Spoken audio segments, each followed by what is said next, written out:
Thabo and Dr. Nandipha Magudumana have filed an urgent court bid to try and stop the Beauty and the Bester documentary set to stream on Netflix from the 12th of September.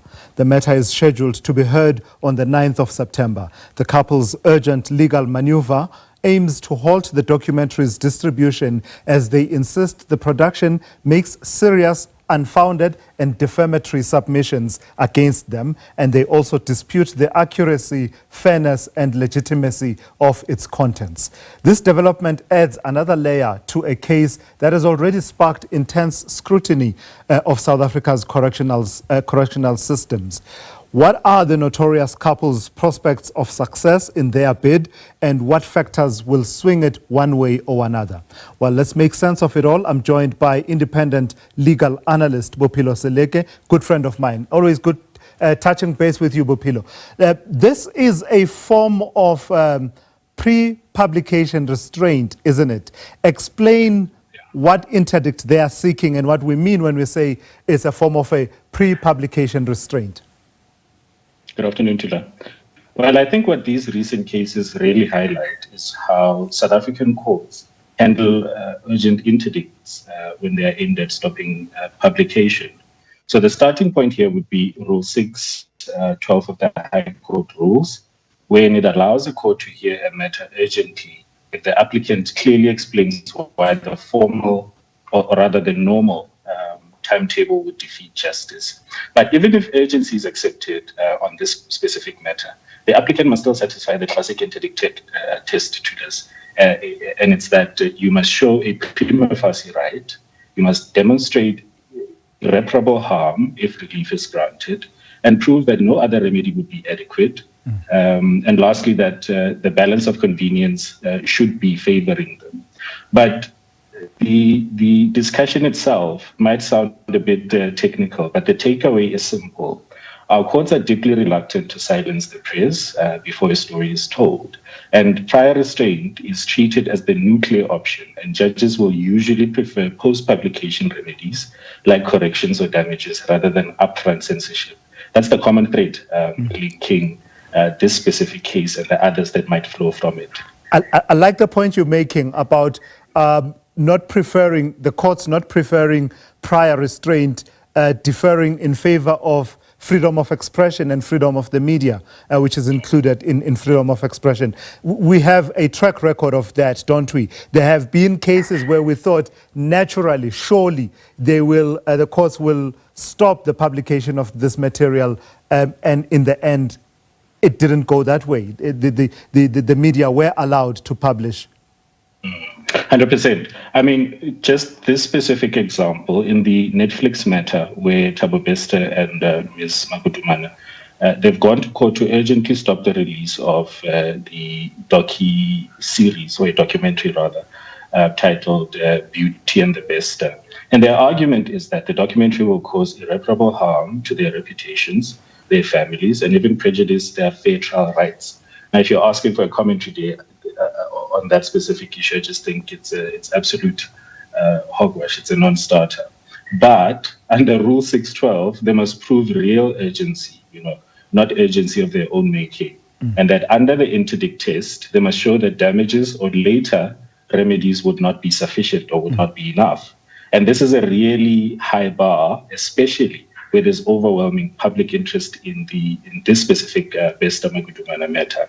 So if the courts grant anything, it's more likely going to be narrow, a surgical relief, like removing a specific scene or a name rather than cancelling a global release. A blanket gag would be difficult to justify in our constitutional framework. Yeah, and some of the cases that come to mind include a case some years ago that involved the medical records of Dr. Manto Chabalala-Msimang, which she sought at the time to have prior restraint imposed. There was the case of Media TV. But coincidentally, there was another case earlier on in the week where the head of the Construction, Education and Training Sector Authority, CETA, also tried to interdict the work that is being done by Sunday Times journalists and was unsuccessful. Tell me, to what extent does the factor of allegations already published weigh in? can you interdict, if the documentary will do at most repeat much of what's already in the public domain, with this story having been told quite a number of times?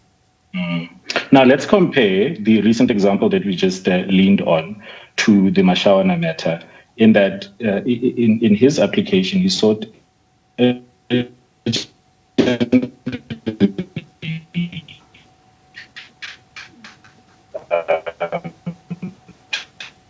stop the daily and the media in that urgency wasn't proven, and courts won't let urgent processes to be misused to gag investigative journalism. And I think this is what then answers your earlier question to say, can there be a blanket gag or a blanket ban?